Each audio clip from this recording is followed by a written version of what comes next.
On essaye toujours de réinventer la roue, c'est-à-dire de recommencer à chaque 2-3 ans, généralement avec le changement ministériel. Alors que dans d'autres pays, les réformes de l'enseignement marchent parce que c'est un plan qui ne change pas dès que le ministre change et parce que c'est un plan à long terme. À votre avis, docteur Wael Safwat, Wael Fouad, vous qui résidez en Égypte et vous êtes professeur à l'université d'Ain Shams, à votre avis, où réside le problème? Toujours on change de plan avec le nouveau ministre qui vient. On n'a pas la volonté de suivre de près le système, de fonder un système et de l'appliquer jusqu'au bout. Et chaque fois, on dit, ah voilà, ça change, c'est normalement. Donc, ce ministre va durer, ou bien va occuper sa place pour 2 ans, que les 2 ans passent et on va recommencer. Donc, toujours, il y a des réformes et il n'y a pas de stabilité et de plan bien avec une vision et une mission pour l'enseignement supérieur en Égypte. Et pourquoi est-ce que les plans et les réformes sont toujours liés au ministre? D'habitude, c'est peut-être un trait égyptien des pharaons, que chaque pharaon vient, il détruit ce qui s'est fait par l'autre, par son prédécesseur, et puis il commence lui-même parce que c'est lui qui connaît, ou bien qui sait où on va se diriger.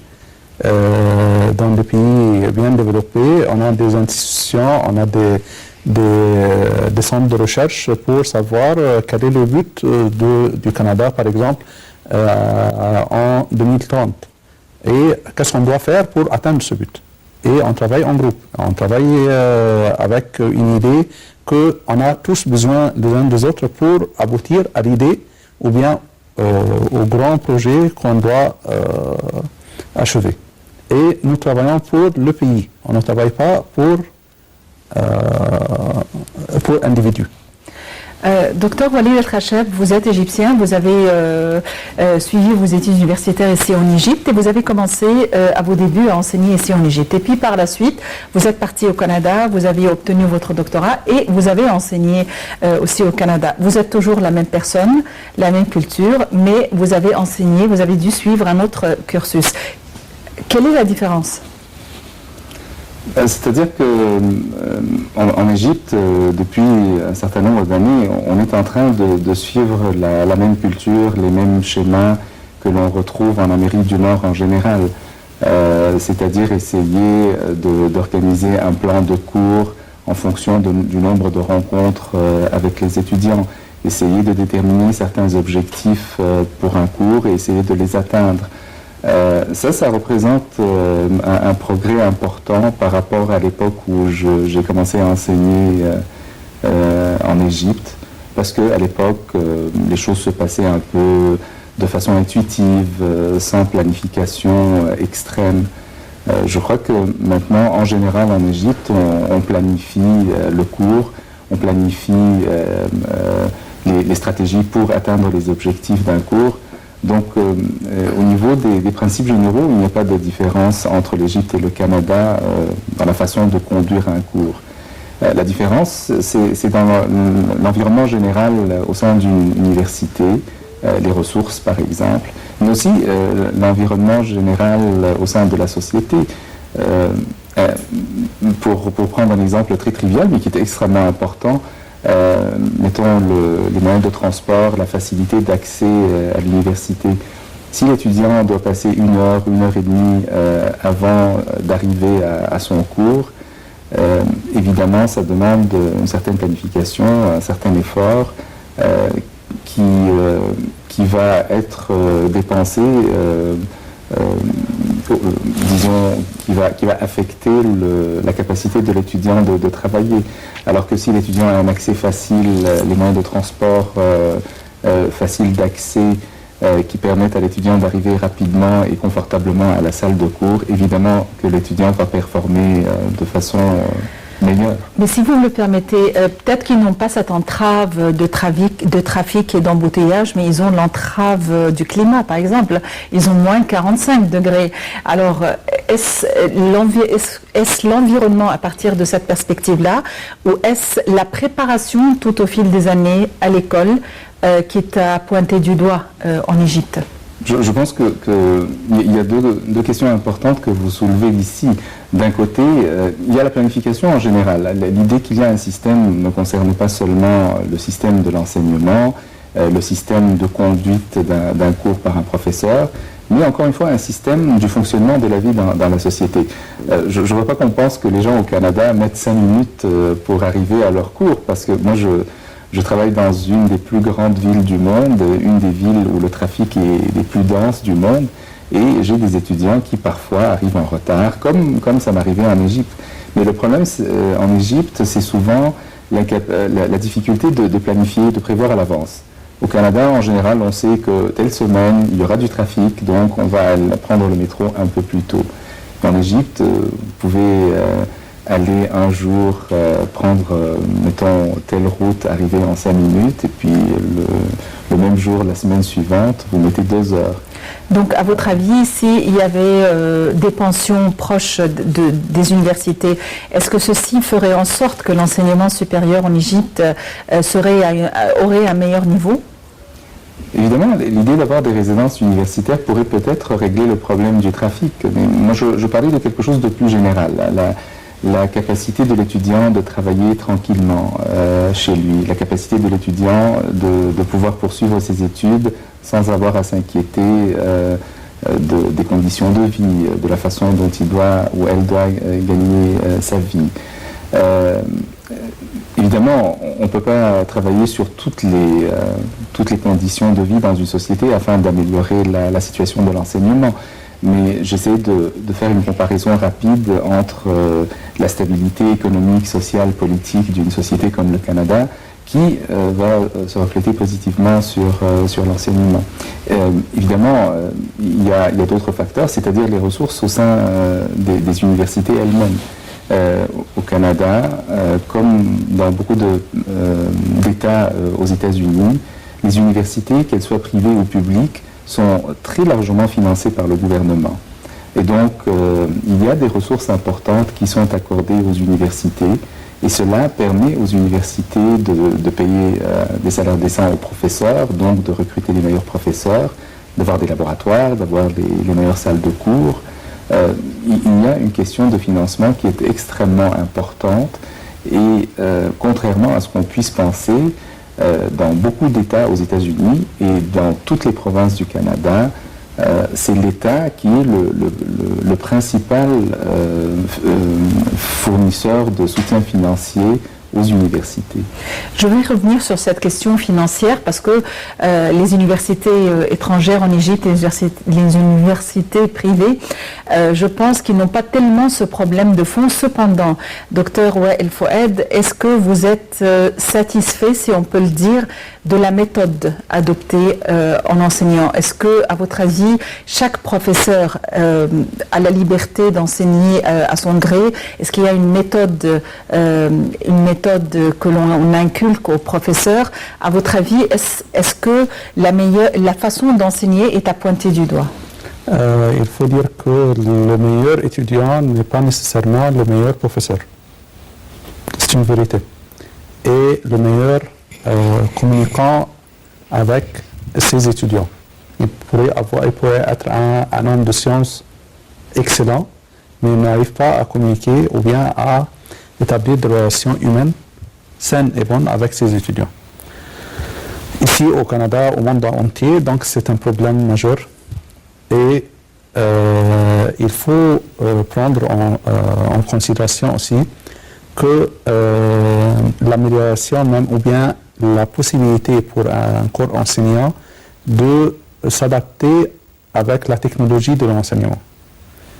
C'est différent, ça diffère d'un homme ou bien d'un professeur à l'autre, ce qui impose ou bien reflète une certaine différence de qualité dans l'enseignement.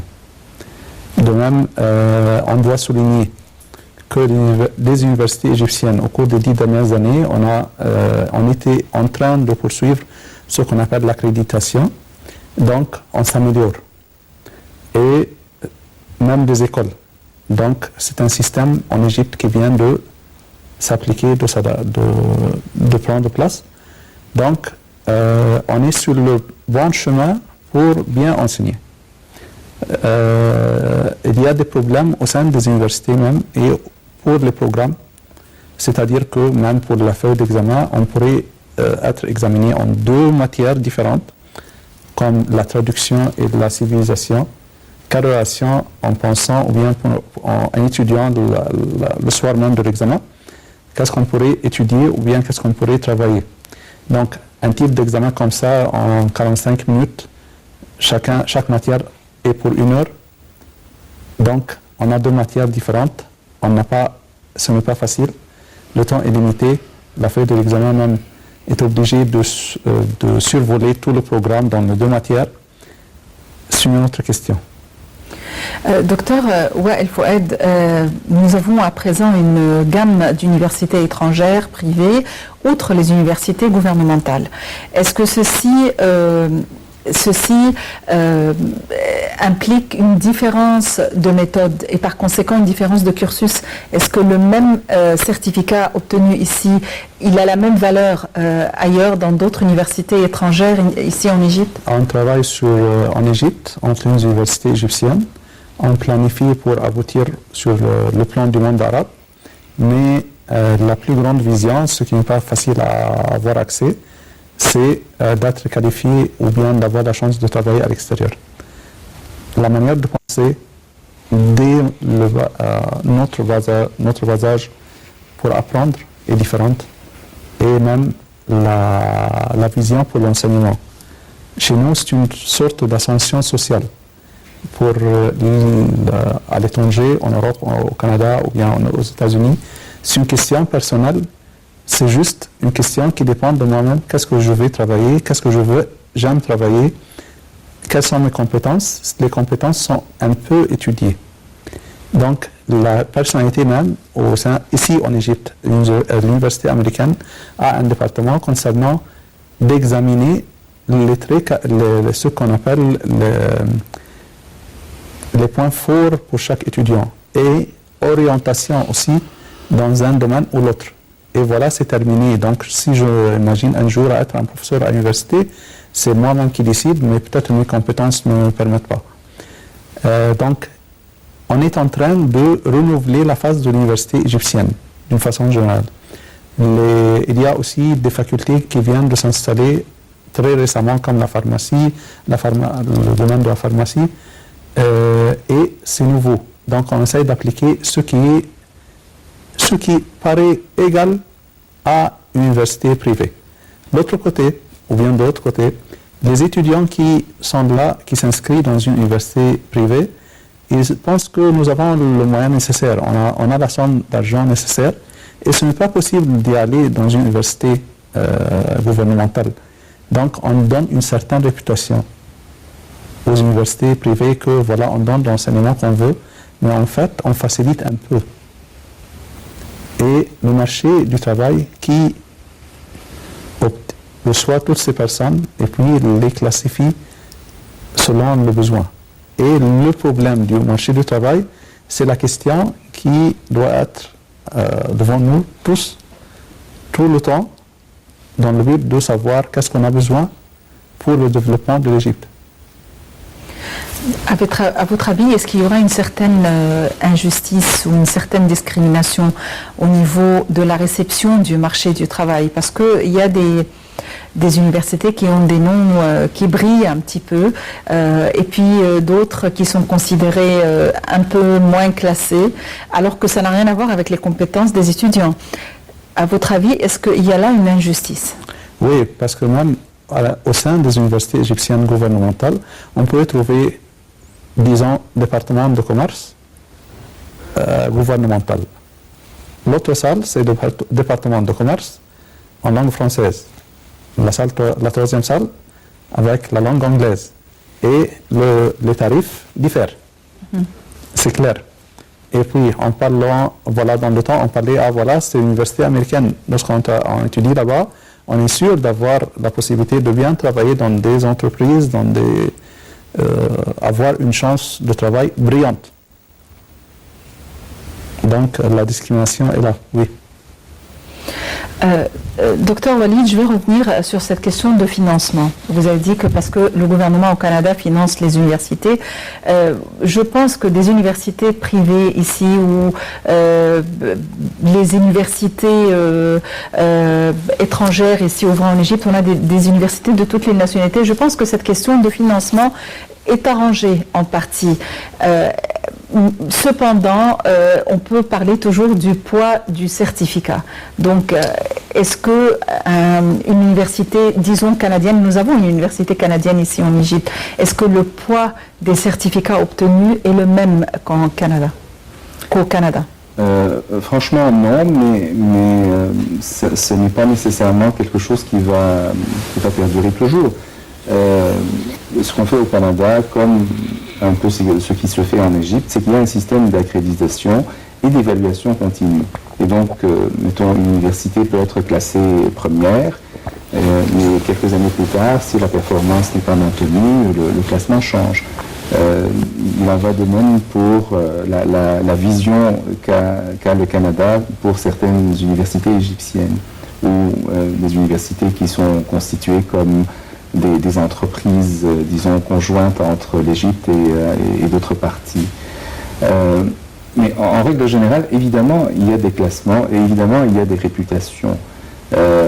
J'ai parlé du fait que toutes les universités canadiennes sont financées par le gouvernement, mais reste qu'il y a certaines universités qui sont généralement les plus anciennes, qui bénéficient par ailleurs de fonds privés pour soutenir tel ou tel projet particulier ou telle faculté particulière.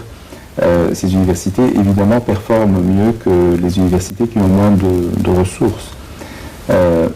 Mais le classement n'est pas et la réputation ne sont pas le seul critère de performance. Et c'est pour cela que au Canada, le ministère de l'Enseignement, le ministère de l'Éducation, effectue des évaluations régulières, à peu près aux 3 ans, parfois aux 5 ans, de la performance des programmes, pour voir si le programme réalise les objectifs prévus, pour voir s'il y a progrès ou non. Et cela devrait éventuellement affecter le financement des institutions. Je pense que c'est cette façon qui permet de maintenir, mettons, pour utiliser le vocabulaire des entreprises, le contrôle de qualité. Mais donner les meilleures conditions de travail pour les étudiants n'est pas seulement une question d'argent, parce que je pense qu'un étudiant doué va bien performer, qu'il soit dans une université publique ou une université privée, qu'il soit dans une université classée première ou 10e. Je pense simplement qu'il faut essayer d'envisager la totalité du système de l'enseignement, que ce soit au Canada ou en Égypte. C'est-à-dire que vous venez de dire que l'existence des universités privées en Égypte règle un petit peu le problème du financement. Ça fournit un certain nombre de ressources pour les universités privées, pour les étudiants allant dans une université privée, mais pas autant pour les étudiants allant dans les universités publiques. Et ceci est dommage. C'est